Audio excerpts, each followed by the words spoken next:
This is Democracy Here. My name is Maryelen Calderwood, and today our guest is Doug Selwyn, author of All Children Are All Our Children, which addresses public education and corporations, a topic of interest for members of Franklin County continuing the political revolution. Good news to you I'll tell of how the good old Union has come in here to dwell. Which side are you on, my sisters? Which side are you on? Which side are you on, my sisters? Which side are you on? Which side are you on, my sisters? Which side are you on? Which side are you on, my sisters? Which side are you on? My mother is a feminist and she taught me to see. Hi, Doug. Hi, Maryelen. How are you? Thanks for coming today. I'm great. Good. So we saw each other a couple of weeks ago at a public forum at Marha Regional High School Library. And we were talking about public education funding. It was a Mass Teachers Association public or community forum on public education funding and the launch of two very important funding acts. Cherish, which is the Higher Ed Act, which will fund public higher education, colleges and universities, more than $500 million a year. And then the Promise Act. And so a lot of folks got up and talked, and you spoke about high-stakes testing and your interest in public education and the corporate connection has been pretty prevalent. You're a member of the FCCPR's Education Task Force. I am. So you wrote this book, and this isn't the first book that you've written. This is a recent publication. Just out. Yeah, and as I understand, you were a professor of higher education at SUNY, correct?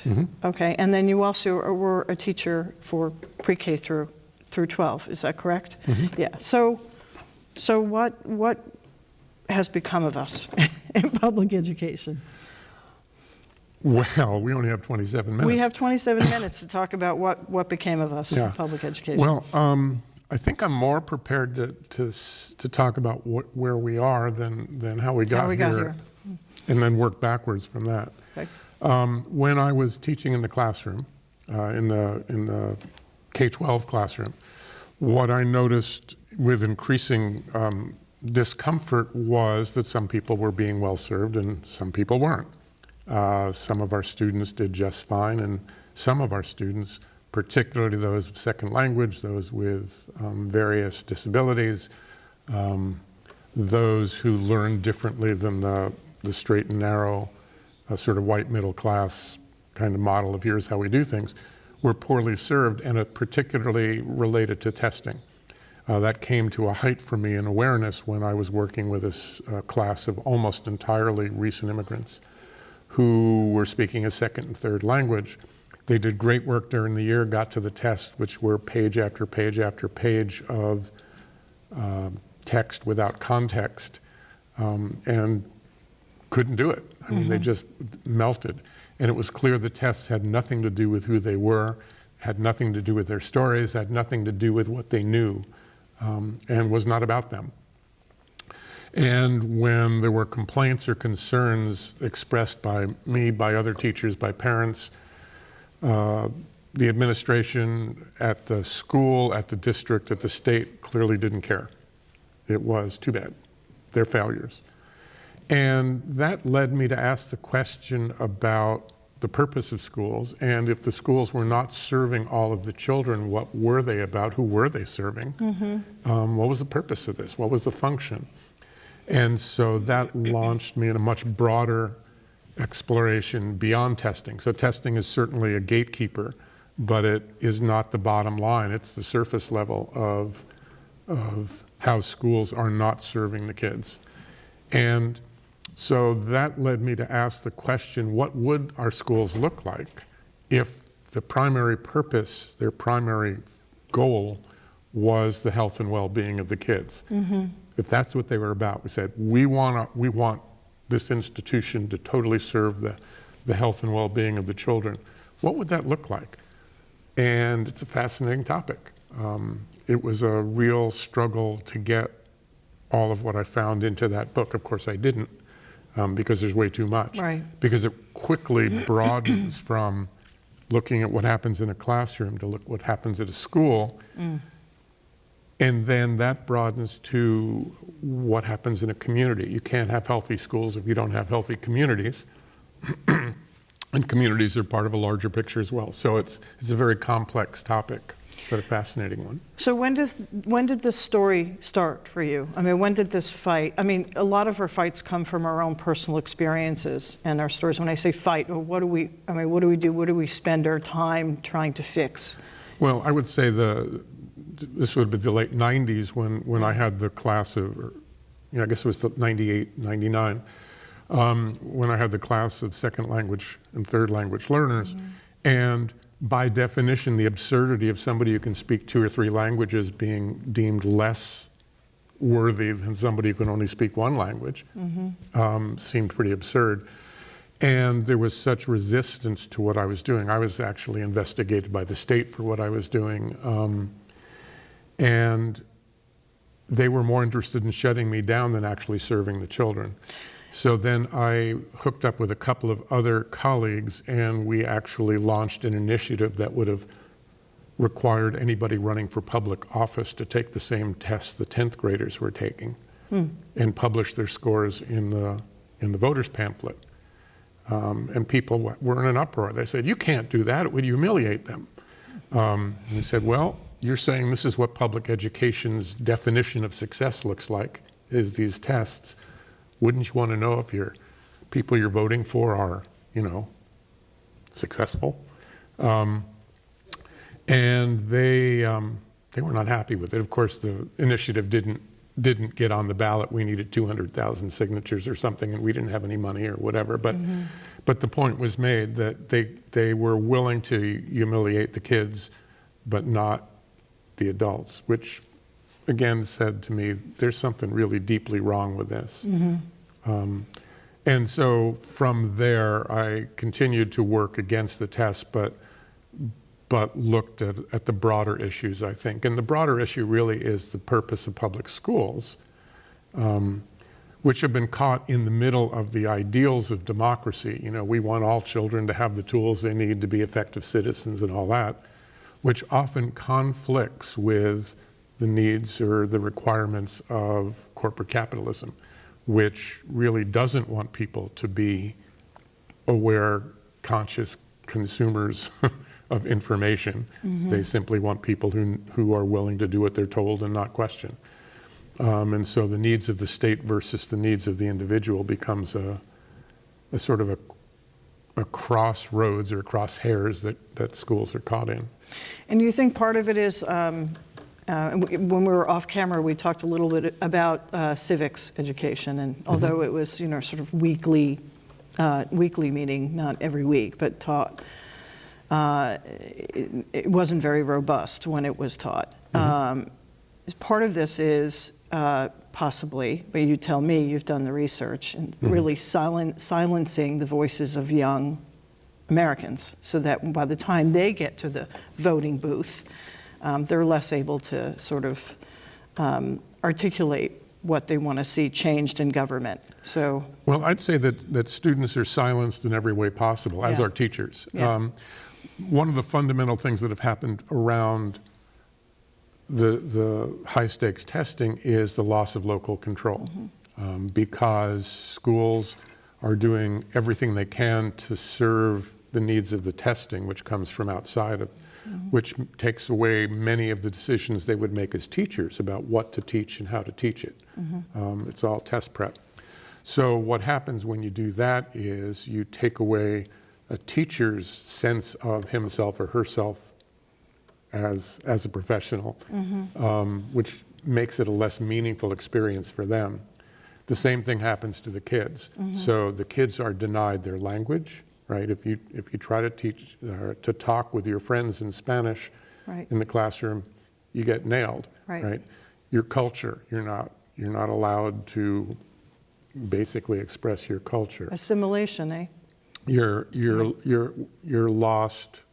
So your language is lost, your culture is lost, your ways of learning are lost if you don't learn in the way that gears you to the test. Right.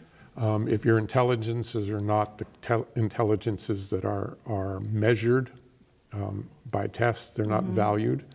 So I used to think about the kids who would fail the test who could fix my car, Right. right? But they are not valued Right. in a school setting.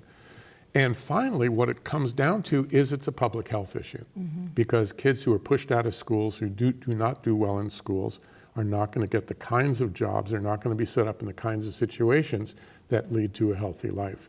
There's extraordinary research done by Richard Wilkinson and Kate Pickett, who are British researchers, about what it means to be healthy and what contributes to health.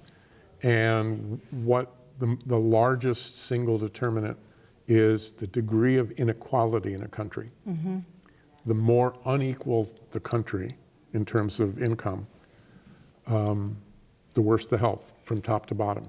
And you're talking about social, economic health, mental health, physical health. Right. You're talking about overall health Yes. of a child and then an adult. But but on every measure, I mean, Every they measure, looked at right. the measures of health. They looked at certainly life expectancy, infant mortality, mental health, percentage of people having mental health issues or drug abuse issues, violence, imprisonment, success at schools, teenage births. All of those results, those health indicators, cluster around the same information, which is the more unequal a country in terms of income, the worse the health statistics in all of those areas. And so America, the US, is more unequal than any other wealthy country, and virtually more unequal than any country in the world, according to the gap between rich and poor, which means that our health as a nation is much less healthy than it was in the 60s, let's say, when we were more equal. And certainly, other countries test. We test, there's testing and, So what sets our high-stakes testing apart from other democratic nations in terms of how that affects the overall health of a child and then a child to an adult? Well, the tests are totally bogus. I mean, if you don't need to test, you simply have to look at family income. Yeah. And so if you come from a wealthy neighborhood, a wealthy family, a wealthy school district, on average, you will have better test scores. Right. What the scores do is align schools with a much more corporate orientation that values hierarchy, that values competition, that says, look out for number one, as that old bestseller from the early Reagan years would have it. Right. It downplays cooperation, it downplays we're in this together. So it reinforces a culture that is competitive and that maintains a status quo that benefits those in power. And we don't really have to look outside of the country to see the disparity. We can look within our country regionally. Well, one of the fascinating things about Wilkinson and Pickett's research is they did the same thing that they did with countries around the world for the states here, Right. and the same results. Same So results. the Right. wealthier states, the wealthier communities had the same kinds of better health than did those that were struggling. And one of the fascinating things is that when you talk about individual health, there are a lot of things we can do individually that make a difference.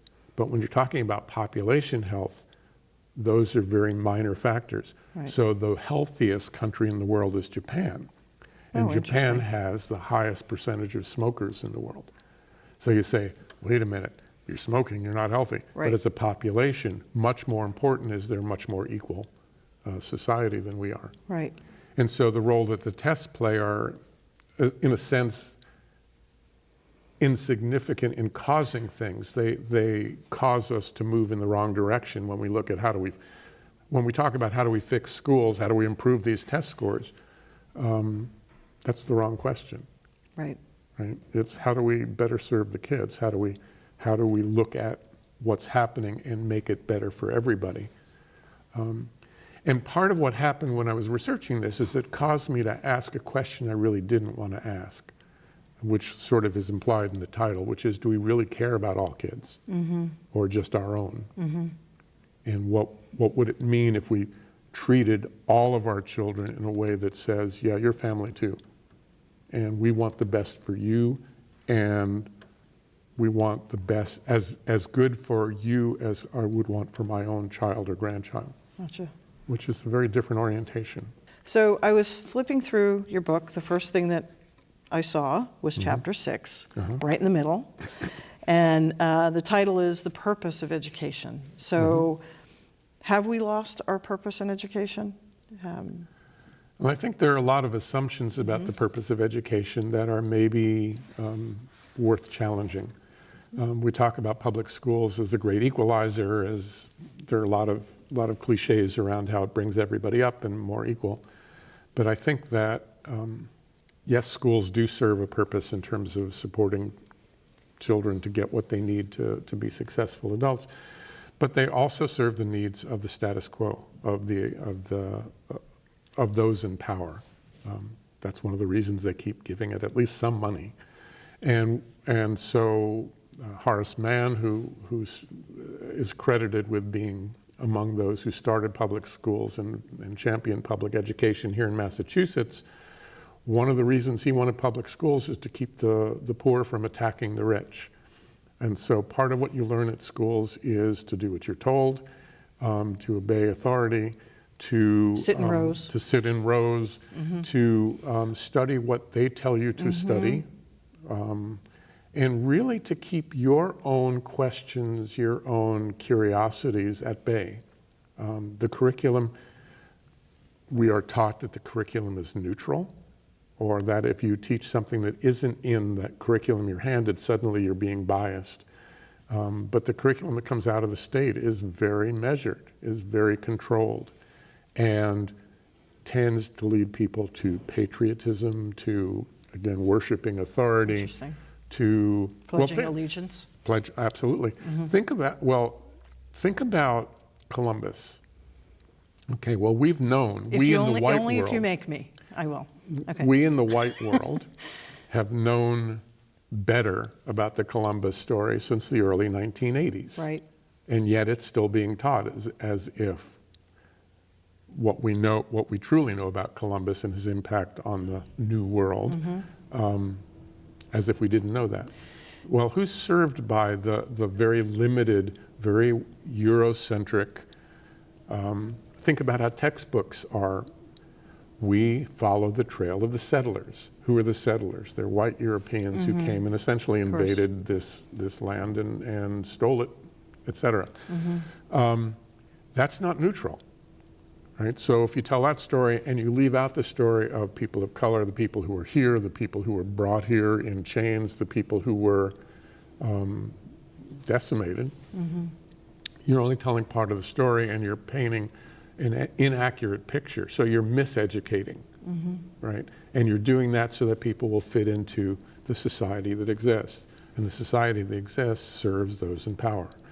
We talk about public schools as if they're all equal, as if they're the same thing. But the education you get in a wealthy community is very different than the education you get in a poor community. And I have a friend who does an exercise called Wise Schools and talks about the people who are in the lowest communities are essentially trained into being able to do service jobs, the lowest McDonald's or whatever. People in middle-class communities end up being aimed at middle-class jobs, teachers and serving someone else. Serving someone else. Right. And the people who are in the very wealthy communities are being trained to be leaders. Served. Yes. Those that are being served. So public schools, again, are reinforcing that hierarchy. So I'm not down on public schools at all. And during the 60s, excuse me, there was much more of a swing of the pendulum towards more student-centered education, more child-centered education. Right. So more of us were brought up to question a little bit. And some of it is because there were more of us in the middle class then.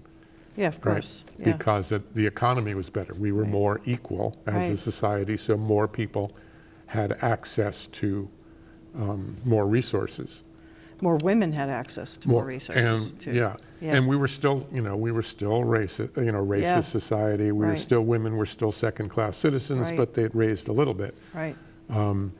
And there were more of us who were active. And of course, there was the Vietnam War, so many people were out in the streets protesting that. Mm-hmm. In the middle 70s, there was concern among those who were in power and people who were part of what became known as the Trilateral Commission. Samuel Huntington was one of the people who wrote the report on that.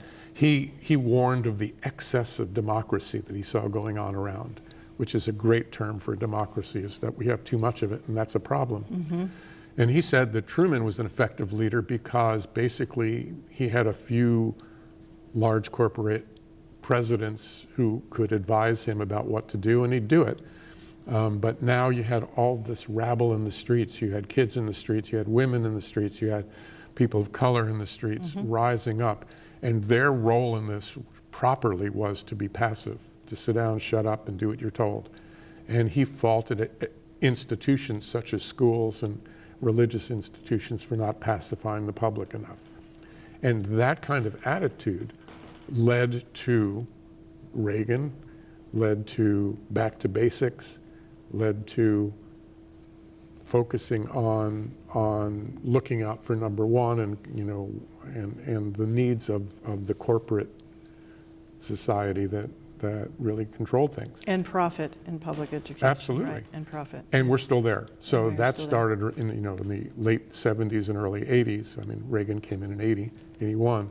And we're still in the midst of that. In fact, we have gone ever more extremely in that direction since then. And so there are schools stuck in the middle of how do we serve the needs of our kids when we're being starved to death, right? Financially, which comes back to how you started your first about comment. the funding, right? About funding, It but isn't also, all about funding, but yeah. but recognizing that it's not only schools that are being starved. Right. One of the metaphors that I mention in the book that I think is a guiding sense. When I was teaching in elementary, one of the lessons I would do with kids was we would draw an outline of a blue whale in the hallway, which was the largest organism on Earth, and then we'd figure out how many of us fit in there and all that. We did all this whole series of exercises. One of the fundamental problems with that lesson was that the whale is not the largest organism on Earth. The largest organism on Earth is a mushroom, the honey fungus, which measures miles across. What you see are little clumps of mushrooms here and there, but they're connected underground through these rhizomes, these fibers. No idea. And it goes on for miles and miles, and it's thousands of years old. That's how I think about corporate capitalism, right? We see a clump over here. Oh, there's a school funding problem. There's another school funding problem. There's a problem over here with, you name it, social health things. We have too many people sick here. We look at those problems as if they're disconnected, but they're connected by fibers underneath. They have a common cause, and the common cause is this hierarchy that wants those in power to stay in power and to get ever more powerful, and those at the bottom to, they don't count. And in fact, those honey fungus mushrooms actually kill the trees they're around. And that's kind of the analogy. I think that's a pretty good analogy for what's happening. Yeah. And so, which leads me back to that question of, do we care about all people? And if we did, what would have to change? What would it look like if we really did value everyone? And when I looked at what that would look like in schools, it sort of boiled down to four categories. One, the most basic, is relationships. That we have to have an important, significant relationship with all of our children. There has to be somebody in the school who is absolutely the advocate for that child. Secondly, we have to make sure they're healthy physically, which means they have food, they have sleep, they have a calm and healthy neighborhood to live in. Their families are healthy. Third, we have to help them to learn how to learn, respecting who they are and how they learn. And fourth, we have to give them really honest information and skills about how to pursue their own questions and concerns.